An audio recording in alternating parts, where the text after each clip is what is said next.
പത്മയുടെ വീടിന് മുമ്പിലെത്തുമ്പോൾ അവിടെ എല്ലാവരും ആർച്ചയും കുടുംബത്തെയും കാത്തു നിൽക്കുന്നുണ്ട്. നല്ലത് മാത്രം ചിന്തിച്ച് അമ്പലത്തിൽ പോവാൻ ആർച്ച ഒരു നന്മമരല്ലാത്തതുകൊണ്ട് ഭരത്തിനെ കണ്ട ഉടൻ കൂട്ടി പല്ലെറിമി. ആ സ്മരണയ്ക്ക് അപാര എഫക്റ്റ് ആയിരുന്നു. അടുത്ത നിമിഷം ഭരത്ത് ഒന്ന് തുമ്മി. ആർച്ച അവനെ തുറിച്ചു നോക്കി. വീണ്ടും തുമ്മി. വീണ്ടും 3. രാവിലെ മുതൽ തുടങ്ങിയ തുമ്മല ചെക്കന് ജലദോഷം വല്ല ആണോ എന്തോ. പത്മ പിറുപിറുക്കുന്ന കേട്ട് ആർച്ച അവർ നോക്കി പല്ലിളിച്ച് കാണിച്ചു. ഭീകരി. എല്ലാം മനസ്സിലായിരുന്ന മട്ടിൽ പത്മ ചിരിയടക്കി തലയാട്ടി. ആർച്ച പൊട്ടിച്ചിരിച്ചുകൊണ്ട് അവരെ ചേർത്ത് പിടിച്ച് നടന്നു. 21 തവണ പ്രദക്ഷിണം വെച്ച് എത്തുമ്പോഴേക്കും ആർച്ച ഏതാണ്ട് ക്ഷീണിച്ചിരുന്നു. വെറും വയറ്റിലാണ് ഇതൊക്കെ. എന്നാലും എന്നോട് ഈ ചതി വേണ്ടായിരുന്നു എൻ്റെ ദേവിയെ. ആർച്ച ഉള്ളിലേക്ക് നോക്കി പിറുവിറുത്തു. അത് പിന്നെ ദേവിയല്ലേ കുട്ടി, ഒരു വശത്ത് മാത്രം നിൽക്കാൻ പറ്റില്ലല്ലോ.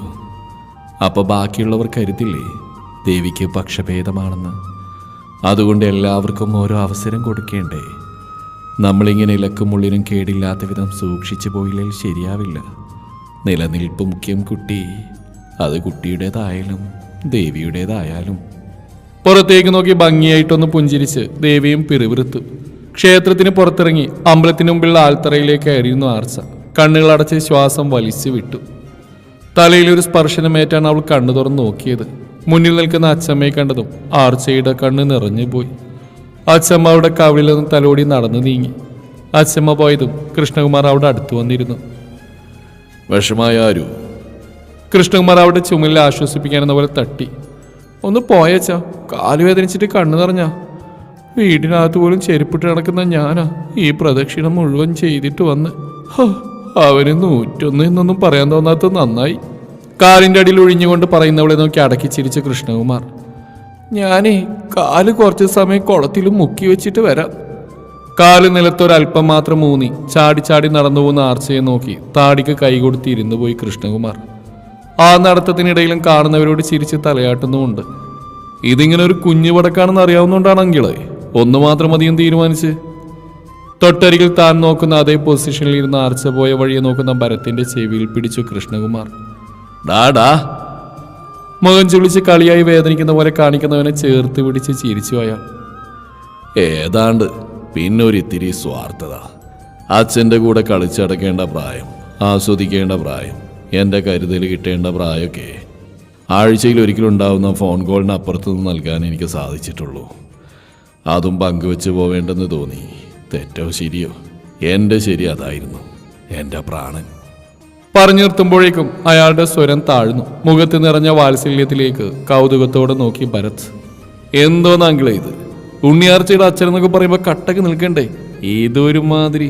അയ്യേ, അവൻ കളിയാക്കി. പോടാ, രണ്ടും കൂടി തമാശ കളിച്ച് കളി കാര്യാവാതെ നോക്കണം. പരസ്പരമുള്ള ഈ ഭാരവപ്പ് ഒരു അഭിമാന പ്രശ്നമായി വളർന്നാൽ പിന്നെ ശത്രുതയായിരിക്കും. ഈ കളിയും ചിരിയും തമാശക്കൊക്കെ മുകളിൽ രണ്ടുപേർക്കും വ്യക്തമായി ചിന്തിക്കാനും അതിനനുസരിച്ച് പ്രവർത്തിക്കാനുള്ള കഴിവുണ്ടെന്ന എൻ്റെ വിശ്വാസം. അത് തെറ്റിക്കരുത്. നിങ്ങളുടെ മുകളിലുള്ള വിശ്വാസം കാത്തു സൂക്ഷിക്കേണ്ടത് നിങ്ങളുടെ ഉത്തരവാദിത്വമാണ്. ഭരത് അയാളുടെ കയ്യിൽ കൈ ചേർത്ത് മുറുകെ പിടിച്ചു. തീർച്ചയായും അങ്കിൾ, ഒരു തമാശക്കപ്പുറത്തേക്ക് ആർച്ച ഏതെങ്കിലും രീതിയിൽ അപമാനിക്കുന്ന ഒരു പെരുമാറ്റവും എൻ്റെ ഭാഗത്തുനിന്ന് ഉണ്ടാവില്ല. അവൻ കണ്ണു ചിമ്മി ചിരിച്ചു. 4000 ഞാൻ തന്നേക്കാം കേട്ടോ. കൃഷ്ണകുമാർ അവൻ്റെ ചുമലിൽ തട്ടി. എൻ്റെ പൊന്നെങ്കിൽ അതിന് നഷ്ടം താങ്ങാൻ എനിക്ക് കഴിവുണ്ട്. പിന്നെ അതൊരു നഷ്ടമായിട്ട് ഞാൻ കണക്ക് കൂട്ടിയിട്ടില്ല. അതെൻ്റെ താജ്മഹലല്ലേ അങ്കിളേ. അവൻ പൊട്ടിച്ചിരിച്ചു. ഓവ്, ഈ പോക്കാണെങ്കിൽ നീ താജ്മഹൽ മാത്രമല്ല ഇന്ത്യ ഗേറ്റും കുത്തബ് മിനാറും വരെ കാണേണ്ടി വരും. കൃഷ്ണകുമാർ അവനെ ഇരുത്തി നോക്കി. ഭരത് തലയാട്ടി ചിരിച്ച്. ഞാനേ അങ്ങളുടെ മോളെ ഒന്ന് ആശ്വസിപ്പിച്ചിട്ട് വരാം. അവൻ കൃഷ്ണകുമാറിനെ ചേർത്ത് പിടിച്ച് എഴുന്നേറ്റ്. ആശ്വസിപ്പിക്കുന്നതൊക്കെ കൊള്ളാം. അമ്പലക്കുളത്തിന് നല്ല ആഴമുണ്ട് കേട്ടോ. കാലുകൊണ്ട് മുണ്ട് തട്ടി അതിന്റെ തലപ്പ് കയ്യിൽ പിടിച്ച് നടക്കുന്നവനെ നോക്കി കൃഷ്ണകുമാർ വിളിച്ചു പറഞ്ഞു. ഞാൻ സ്വിമ്മിങ് ചാമ്പ്യനായിരുന്നു അങ്കിളെ. അവൻ തിരിഞ്ഞു നോക്കാൻ വിളിച്ചു പറഞ്ഞു. അവൾക്ക് പക്ഷേ കരാട്ടയാ വശം. ഇത്തവണ അവരും തിരിഞ്ഞു നോക്കി. കൃഷ്ണകുമാറിനെ നോക്കി പുഞ്ചിരിച്ച് തലയാട്ടി അവൻ മുന്നിലേക്ക് നടന്നു. നൈസായിട്ട് എൻ്റെ മോളെ എന്നോട് തന്നെ പ്രപ്പോസ് ചെയ്തു പോകുന്നു തെമ്മാടി. ചിരിയോടെ അയാൾ മന്ത്രിച്ചു. കുളത്തിലേക്ക് കാല് നീട്ടി വെച്ചിരിക്കുകയായിരുന്നു ആർച്ച. ഇടയ്ക്കിടയ്ക്ക് മീൻ വന്ന് കാലിനടിയിൽ ഇക്കിളിയിട്ട് പോയി. കാലിലേൽക്കുന്ന തണുപ്പ് ആസ്വദിച്ച് കണ്ണുമടച്ചിരിക്കുമ്പോഴാണ് അന്തരീക്ഷത്തിലൂടെ പായസത്തിന്റെ ഗന്ധം ഒഴുകി വന്നത്. ആർച്ച നിവർന്നിരുന്ന് മൂക്ക് വിടർത്തി കണ്ണുകളടച്ച ആ ഗന്ധം വലിച്ചെടുത്ത് ആസ്വദിച്ചു. അപ്പോഴാണ് ആ കാര്യം ഇടുത്തി പോലെ മനസ്സിൽ വന്നു വീണത്. ഉറാത്തം. പായസത്തിന്റെ മണമടിച്ചപ്പോൾ തോന്നിയ ഉത്സാഹം ഒരൊറ്റ നിമിഷം കൊണ്ട് 8 മടക്കി പെട്ടിയിലിട്ടു. മണിച്ചിത്രത്താഴ് ഒരെണ്ണം ഞൊടിയിടയിൽ ഉണ്ടാക്കി പൂട്ടിയിട്ടു. ഭരത്തിന്റെ മുഖമോർക്കവെ അന്തരാത്മാവിൽ ഉറങ്ങിക്കിടന്ന നാഗവല്ലി ചിലങ്ക കെട്ടി ചാടി എഴുന്നേറ്റു. ഒറിജിനൽ നാഗവല്ലിയുടെ ആവശ്യം രാമനാഥനായിരുന്നെങ്കിൽ ഇവിടെ പായസമാണെന്ന് മാത്രം. ഒലത്തിന്റെ മനുഷ്യൻ വിശപ്പ് കടിച്ചു പിടിച്ചിരിക്കുക. ഇങ്ങനെ ഓരോന്ന് കാണിച്ച് പ്രലോഭിപ്പിച്ച വ്രതം ഞാനങ്ങ് മറക്കും. പറഞ്ഞില്ല അത് വേണ്ട. വീണ്ടും കാറ്റിൽ മണമൊഴുകി ഒഴുകി വന്നപ്പോൾ ആർച്ച അമ്പലത്തിന് നേരെ നോക്കി കണ്ണുരുട്ടി. മോളെ ഉണ്ണിയാർച്ചേ, പിറകിൽ നിന്ന് വിളിക്കുന്ന കേട്ട് ആർച്ച തിരിഞ്ഞു നോക്കി. കുഞ്ഞിരാമൻ. കുഞ്ഞിരാമന് ചെറുതായിട്ടൊരു നകുലന്റെ ചായയുണ്ടോ? ആർച്ച കണ്ണു കുറുക്കി അവനെ നോക്കി. തോന്നും. വിശപ്പ് കാരണം കിളി പോയി നിൽക്കുമ്പോൾ അങ്ങനെ പലതും തോന്നും. വരണം വരണം മിസ്റ്റർ കുഞ്ഞിരാമൻ. യഥാർത്ഥത്തിൽ ആർച്ച ഉദ്ദേശിച്ച നരസിംഹത്തിലെ ഭീമരഘുവിനെ ആണെങ്കിലും പുറത്തു വന്നപ്പോൾ ഇതെവിടെയോ കേട്ടിട്ടുണ്ടല്ലോ എന്ന് ചിന്തിക്കേണ്ട അവസ്ഥയിലായിരുന്നു. എങ്ങനെയുണ്ടായിരുന്നു ഉണ്ണിയാർച്ചയുടെ നടത്തം? ഭരത് അവളെ കളിയാക്കി. നന്നായിരുന്നു. സ്ഥിരമാക്കിയാലൊന്നൊരു ആലോചനയുണ്ട്. എന്തേ കൂടുന്നോ? ആർച്ച ചുണ്ടുകൊട്ടി. ഭരത് തലയാട്ടി ചിരിച്ചു. അത് കേട്ടത് ആർച്ച തിരിഞ്ഞവനെ രൂക്ഷമായി നോക്കി പല്ലുകടിച്ച്. മറക്കാൻ ശ്രമിക്കുമ്പോൾ വീണ്ടും വീണ്ടും അതങ്ങ് ഓർപ്പിക്കുക. ചട്ടിത്തലയൻ. വാക്കുകളെ പല്ലിനടിയിൽ കുരുക്കിയിട്ട് ആർച്ച മുറുമുറുത്തു. വീണ്ടും ഉള്ളിലെ നാഗവല്ലി വാതിലിന് മുട്ടി. അവളുടെ നോട്ട് അവനെയും കടന്ന് മുകളിലേക്ക് പോയത് മുഖമൊന്ന് വിടർന്നു. കിച്ചു, അടങ്ങ് നാഗവല്ലി അടങ്ങ്. ദുർഗാഷ്ടമി ആയിട്ടില്ല. ഉള്ളിൽ നിന്ന് പുറത്തേക്ക് വരാൻ വെമ്പുന്ന നാഗവല്ലിയെ ആർച്ച ആശ്വസിപ്പിച്ച് വിട്ടു. ഏയ്, ഭരത്തേട്ടൻ ഇങ്ങനൊരു കാര്യം പറഞ്ഞപ്പോൾ എനിക്ക് ആദ്യം ദേഷ്യമൊക്കെ തോന്നിയെങ്കിലും ഇപ്പം ഭയങ്കര സന്തോഷം. എൻ്റെ അച്ഛമ്മയ്ക്ക് വേണ്ടിയല്ലേ. താങ്ക്സ് ഭരത്തേട്ടാ.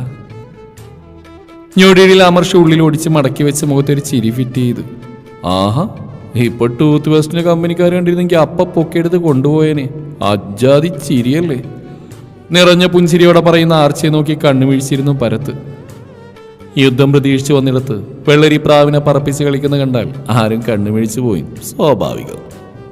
രണ്ടുപേരും തമ്മിലുള്ള കയ്യാങ്കളിൽ അമ്പലക്കുളത്തിൽ മുങ്ങിമരണം എന്നുള്ള വാർത്ത ഒഴിവാക്കുക എന്നൊരൊറ്റ ഉദ്ദേശത്തോടെ ഭരത്തിന്റെ പിറകെ ഓടി വന്ന ശരത്ത് ആർച്ചയുടെ മൊഴിമുത്തുകൾ കേട്ട് സഡം ബ്രേക്കിട്ട് നിന്നു.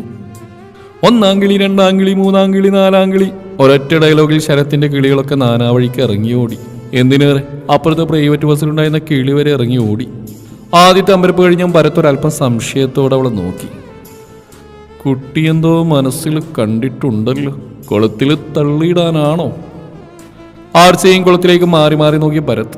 ആർച്ച കൈകുത്തി പൊങ്ങി അവനിരിക്കുന്ന പടിയിലേക്ക് ഇരുന്നു. കുളത്തിൽ തള്ളിയിടാൻ തന്നെ ഉറപ്പ്. ഭരത് ഉറപ്പിച്ചു. ഭരത്തേട്ട് നാളെ രാത്രി പാർട്ടിക്ക് വരില്ലേ? ആർച്ച കണ്ണിൽ പ്രതീക്ഷയുടെ തിരുനാളം കത്തിച്ചു വെച്ചു. ഇനി രാത്രി ഫുഡിലോ ഡ്രിങ്ക്സിലോ എന്തെങ്കിലും കലക്കി തരാനാണോ? പണി വരാനുള്ള എല്ലാ വഴിയും ഭരത്ത് ആലോചിച്ച് തല പുകഞ്ഞു. പോക്കാനുള്ള 2 ചന്ദനത്തിരികൾ ഭരത്ത് നേരത്തെ വാങ്ങി വെച്ചിരുന്നു. വരില്ലേ ഭരത്തേട്ടാ? വീണ്ടും ആർച്ചയുടെ ചോദ്യം. അറിയാതെ തലയാട്ടിപ്പോയി. വേണ്ടായിരുന്നു. ഉണ്ട ചോറിന് നന്ദിയുള്ള തലച്ചോറ് എല്ലാ സിഗ്നൽസും പിടിച്ചെടുത്ത് അനലൈസ് ചെയ്ത് ഞൊടിയിടയിൽ വാണിംഗ് കൊടുത്തു. ഇത്രയും നിഷ്കളങ്കതയോടെ ചോദിച്ചാൽ ആരായാലും സമ്മതിച്ചു പോകും. വീണ്ടും സ്വാഭാവികം. സമ്മതിക്കാൻ തോന്നിയ നിമിഷത്തെ സ്വയം ന്യായീകരിച്ച് ഭരത് തലച്ചോറിനെ ആശ്വസിപ്പിച്ചു. തിരിച്ചടി കിട്ടുന്ന കാര്യത്തിൽ ഒരു സംശയമില്ലെങ്കിലും ഏത് വഴിക്ക് വരുമെന്ന കാര്യത്തിൽ മാത്രമാണ് സംശയം. പിന്നെ ഭരത്തേട്ടാ, നമുക്ക് രാത്രി പാർട്ടിക്ക് ഒരു ഡാൻസ് ആയാലോ? ഭരത്തിന്റെ കണ്ണിന് കാർട്ടൂൺ പോലെ സ്പ്രിംഗ് ആക്ഷൻ ഇല്ലാത്ത നന്നായി. ഇല്ലെങ്കിൽ ഇപ്പോൾ പുറത്തേക്ക് തെറിച്ചു പോയനെ. ഞാൻ സ്വപ്നം കാണുന്നതാണാ? അവർക്ക് കുറച്ച് പുറകിലായി നിൽക്കുന്ന ശരത്ത് കയ്യിൽ പിച്ച് നോക്കി.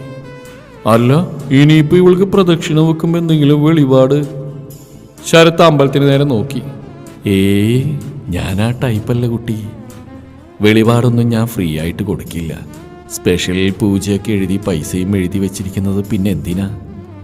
ആർച്ചയെക്കാളും കാര്യമായി പായസം കാത്തിരിക്കുന്ന ദേവി കൈമലർത്തി കാണിച്ചു. പറ ഭരത്തേട്ടാ, ഡാൻസ് ചെയ്യാമോ? ആർച്ച ചോദിച്ചു. അതിനും അറിയാതെ തലയാട്ടിപ്പോയി. അത്താണ്. ആർച്ച ചിരിച്ചു. അവളുടെ കണ്ണുകൾ ഇടക്ക് പാളി വീഴുന്ന ഭാഗത്തേക്ക് തല അല്പം ചെരിച്ച് ഭരത്തും നോക്കി. അവരെ നോക്കി നിൽക്കുന്ന കിച്ചുവിനെ കണ്ടതും അവൻ ചുണ്ട് കൂട്ടിപ്പിടിച്ച് ചിരിയടക്കി. ചുമ്മാതല്ല. എല്ലാം മനസ്സിലായ മട്ടിൽ അവൻ തലയാട്ടി. നീ ഭരത്തേട്ടാ, ഭരത്തേന്റെ തലയിൽ പൊടി തട്ടാനെന്ന പോലെ ആർച്ച ഭരത്തിന്റെ തലയിൽ 2 വശത്തേക്ക് 2 തട്ട് കൊടുത്തു. അവനടുത്തേക്ക് മുഖം മടിപ്പിച്ച് പിന്നെ അകന്നു നിന്ന് പൊട്ടിച്ചിരിച്ചു. കിച്ചുവിനെ കാണിക്കാനുള്ള അവളുടെ പരാക്രമങ്ങൾ കണ്ടതോടെ ഭരത്തിനും ചിരി വന്നിരുന്നു. അവനും അറിയാതെ ഉച്ചത്തിൽ ചിരിച്ചുപോയി. ആർച്ച ഇടം കണ്ടിട്ട് കിച്ചു നിന്ന ഭാഗത്തേക്ക് നോക്കി. ഹായ്, ഒരു പാത്രത്തിൽ ഇത്തിരി വെള്ളം എടുത്ത് കയ്യിൽ വെച്ച് കൊടുത്താൽ 1 മിനിറ്റിനുള്ളിൽ വെള്ളം തിളച്ച് കിട്ടും. ദേഷ്യം കൊണ്ട് ചുവന്നു വീർത്ത കിച്ചുവിന്റെ മുഖം കാണേ ആർച്ചയ്ക്ക് ചിരി പൊട്ടി. കിച്ചു നോക്കുമ്പോൾ ആർച്ച പുൻസിരിയോടെ ഭരത്തിന്റെ മുടിയിൽ തട്ടുന്നു. എന്തോ രഹസ്യം പറഞ്ഞ് പൊട്ടിച്ചിരിക്കുന്നു. അസൂയ, ദേഷ്യം, കുശുമ്പ്, ഇനി എന്തൊക്കെയുണ്ടോ അതൊക്കെ കിച്ചുവിന്റെ ഉള്ളിൽ പുകഞ്ഞു കത്തി. എരുതിയിൽ എണ്ണ പോലെ ഭരത്തിന്റെ എന്റെ ഉണ്ണിയാർച്ച എന്നുള്ള വിളിയും ഒരു കാര്യമില്ലാതെ അവന്റെ ഉള്ളിൽ ഇടക്കിടക്ക് മുഴങ്ങി. ഇതിപ്പോ ആർച്ചയെ തഴഞ്ഞ് അവളേക്കാൾ മിടിക്കുക വേറൊരാളുടെ പുറകെ പോയിട്ടും തനിക്ക് സന്തോഷവുമില്ല, സമാധാനവുമില്ല. ആർച്ചയാണെങ്കിൽ അങ്ങനെ ഒരു ഭാവമില്ല, സ്വസ്ഥമായിട്ട് ഇരിക്കുകയും ചെയ്യുന്നു. ദൈവമേ, എന്ത് വിധി ഇത് എന്നാരോ എവിടെ നിന്നോ പാടി. കൂടുതൽ സമയം അവർ നോക്കിന്നാൽ തന്റെ സമനില തെറ്റുമോ എന്ന ഭയത്തിൽ കിച്ചു പിന്തിരിഞ്ഞു നടന്നു. അല്ലാതെ അസൂയ തോന്നിയിട്ടല്ല കേട്ടോ. കിച്ചു പോയെന്ന് മനസ്സിലായത് ആർച്ച ഭരത്തിന് നോക്കി. കുഞ്ഞിരാമ പോയാലോ? ആർച്ച എഴുന്നേറ്റുനിന്ന് കൈ തട്ടിക്കുടഞ്ഞവനെ നോക്കി. ഭരത്ത് തലയാട്ടി. എഴുന്നേറ്റുനിന്ന് കയ്യിലെ പൊടി തട്ടി ഭരത്ത് ഒരു പടി താഴേക്കിറങ്ങി കുളത്തിൽ കാലൊന്ന് കഴുകി. അടുത്ത നിമിഷം വെള്ളത്തിലേക്ക് മൂക്കും കുത്തി വീണു. രണ്ടുപേരെയും നോക്കിയിരുന്ന ശരത്തിന്റെ പറന്നുപോയ കിളികളൊക്കെ അത് കണ്ടപ്പോൾ തിരിച്ച് ചേക്കേറി. ഇതാണ് ആർച്ച, ഇങ്ങനെയാണോ ആർച്ച? അനിയനെ കൂട്ടി വാ. ആർച്ച അവന്റെ കവളിൽ പിടിച്ച് കൊഞ്ചി ശമ്പളത്തിലേക്ക് നടന്നു. ഉണ്ണിയാർച്ച മുങ്ങി നിവർന്ന് ഭരത്ത് അലറി. കരയിൽ നിന്ന് ശരത്ത് അത് കേട്ട് പൊട്ടിച്ചിരിച്ചു. കുളത്തിൽ നിന്ന് കയറി കരയിൽ നിന്ന് ഷർട്ട് അഴിച്ച് വീഴുന്ന ഭരത്തിനെ നോക്കി വീണ്ടും വീണ്ടും അവൻ പൊട്ടിച്ചിരിച്ചു. എന്നാൽ ഇത് തീരെ കുറഞ്ഞുപോയി. ഭരത് എന്തോ ആലോചിച്ചുകൊണ്ട് പറഞ്ഞു. ഞാൻ കുറച്ചുകൂടി പ്രതീക്ഷിച്ചു. എന്തൊക്കെയായിരുന്നു ഭരത്തേട്ടൻ ഡാൻസ്. അവസാനം ദേ വരുന്നു കുളത്തിൽ വീണ നനഞ്ഞ കോഴി. പൊട്ടിച്ചിരിക്കുന്നതിനിടയിലും ശരത്ത് അവനെ നോക്കി പറഞ്ഞു. ഭരത് അവനെ രൂക്ഷമായി നോക്കി. ശരത്ത് വാ പൊത്തി പിടിച്ച് കുലുങ്ങി ചിരിച്ചു. അല്ല, അവളെന്തെന്നാലും ഇതിലൊതുക്കിയത്? ഇനി ഇതിന്റെ ബാക്കി പണി വല്ലതും വരാനുണ്ടോ? പെട്ടെന്ന് ചെല്ലു. നന്നായി പ്രാർത്ഥിച്ചോ, വലുതെന്തോ വരാനുണ്ടേ. അവൻ ഭരത്തിനെ കളിയാക്കി. ഏട്ടാ. അവൻ കുളത്തിൽ വീണത് ഓർത്തോർത്ത് ചിരിക്കുന്ന ശരത്ത് ചിരിക്ക് അടിച്ചു പിടിച്ചവനെ നോക്കി. എന്റെ പൊന്നേട്ടൻ ചിരിച്ചു കുഴങ്ങിയോ? ഞാൻ ഏതായാലും കുളത്തിന്റെ ആഴം അളന്നു. ഏട്ടനും കൂടി പോയി കുളത്തിന്റെ ആഴം നടന്നു വാ. ഭരത്ത് ഞൊടിയിടയിൽ അവനെ പിടിച്ച് കുളത്തിലേക്ക് ഇട്ടു. ഒന്ന് മുങ്ങി വെള്ളത്തിൽ നിന്ന് ഉയർന്നു വന്ന ശരത്തിനെ നോക്കി അവൻ കളിയാക്കി ചിരിച്ചു. ശരത്ത് അവനെ നോക്കി പല്ലടിച്ചു. നിങ്ങൾ രണ്ടുപേരും തമ്മിലുള്ള ഈ യുദ്ധം കഴിയുമ്പോഴേക്കും മിക്കവാറും ഒരു പെട്ടി ഓർഡർ ചെയ്തേക്ക്. എനിക്ക് വേണ്ടി വരും. ചിരി പഞ്ഞിയും മൂക്കിൽ വെക്കാനാ. കുളത്തിൽ നിന്ന് കയറി വന്ന് ശരത്ത് അവനെ നോക്കി കണ്ണുരുട്ടി. ചില്ലേട്ടാ ചിൽ. ചില്ലലടാ, കുപ്പി. വെള്ളത്തിൽ പിടിച്ചിട്ടാ അവന്റെ ചില്ല്. ശരത്ത് പിറുപിറുത്തുകൊണ്ട് ഷർട്ട് അഴിച്ച് പിഴിഞ്ഞു. ആ വന്നല്ലേ. എല്ലാവരും തങ്ങൾ രണ്ടുപേരെയും പ്രതീക്ഷിച്ചെന്ന പോലെ നിൽക്കുന്നുണ്ട്. ശരത്തും ഭരത്തും മുഖം ചുളിച്ചു. എന്താ ഇപ്പൊ പെട്ടെന്ന് ശയന പ്രതീക്ഷനൊക്കെ ചെയ്യാൻ തോന്നാൻ? രാമചന്ദ്രൻ ചോദിച്ചും രണ്ടുപേരും പരസ്പരം നോക്കി. പിന്നെ ആർച്ച ആൽമരത്തിന്റെ ഇലകളുടെ എണ്ണ എടുക്കുകയായിരുന്നു.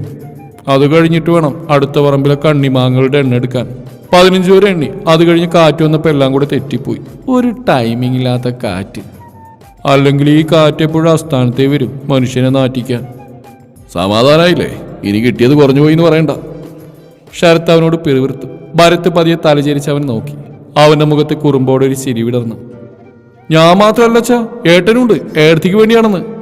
ഭരത്തിന്റെ ആ ഒരൊറ്റ ഡയലോഗിൽ ശരത്തിന്റെ ബാല്യവും കൗമാരവും യൗവനവും എന്തിനധികം ഇനി വരാനുള്ള വാർദ്ധക്യം ഉൾപ്പെടെ പകച്ച് പണ്ടാരമടങ്ങി. കിട്ടിയോ? ഇല്ല, ചോദിച്ചു വാങ്ങി. Thank you.